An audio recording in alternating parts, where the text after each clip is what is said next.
This video is for educational and documentary purposes only. While based on historical events and primary sources, some elements have been dramatized or summarized to maintain narrative clarity. Viewer discretion is advised due to themes of execution, historical injustice, and religious extremism. In the winter of 1692, something unimaginable happened in Salem village. Ordinary people turned on one another. Children accused adults. Neighbors condemned neighbors. And fear, powerful, infectious fear, spread like wildfire. By the end, 25 people would die, hundreds would be accused, and a town would never be the same. But what really sparked the Salem Witch Trials? What made this moment in time so tragically unique? This is the real story, richer, darker, and far more human than the myths we were told in school. To understand Salem, we must understand the people. The Puritans came to the New World not for freedom, but to build a theocratic society rooted in biblical law. To them, the devil was real, and he walked among them. Misfortune, disease, crop failure, or even a stubbed toe, might be a sign of his hand. The Puritans' world was black and white. You were godly or wicked. And the wilderness surrounding Salem, with its unknowns and native presence, only fed the belief that evil was lurking just beyond the trees. In 1692, there were actually two Salems, Salem Town and Salem Village. Salem Town was coastal, mercantile, and progressive. Salem Village was agricultural, isolated, and resentful of the town's wealth and power. These tensions ran deep. Factions formed over ministers, taxes, and land. Salem Village was a powder keg, and all it needed was a spark. In January 1692, Betty Paris and Abigail Williams began acting strangely. They screamed, crawled under furniture, and said invisible forces were attacking them.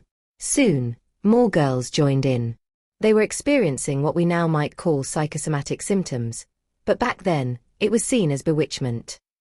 Under pressure, they named their tormentors.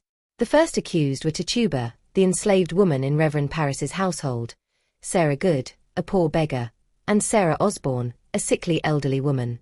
Three women on the margins of society, scapegoats, in many ways. Tituba's confession was sensational. She claimed the devil had visited her and that there were other witches in Salem. Whether she confessed under duress, or to save herself, her story unleashed a wave of panic. The villagers believed her. She confirmed what they already feared: the devil was among them. What followed was a chain reaction. Within weeks, dozens were accused.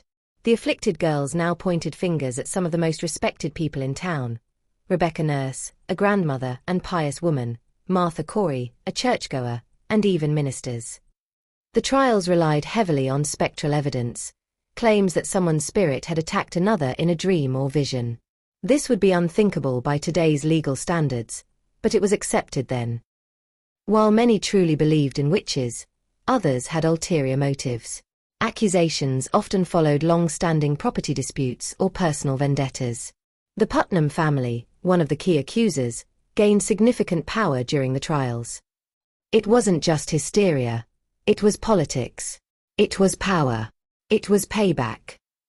One of the most tragic and telling stories is that of Giles Corey. Accused of witchcraft, he refused to plead. Why? Because under colonial law, a plea meant his land could be seized. By staying silent, he ensured it passed to his sons. He was pressed to death with heavy stones, refusing to speak until the end. Giles Corey became a symbol of resistance to injustice. By the fall of 1692, the tide began to turn. The accusations became too bold. When the governor's own wife was accused, the panic began to crumble. Leading ministers, including Increase Mather, denounced spectral evidence as unreliable. Governor William Phips shut down the special court. Many of the remaining prisoners were eventually released. The trials left deep scars. In 1697, a day of fasting and repentance was declared. In the 1700s, Massachusetts formally apologized. Compensation was offered to some families. But the trauma lasted generations. Families lived with shame. And the injustice became a warning, a cautionary tale for centuries to come. The Salem Witch Trials were not about witches.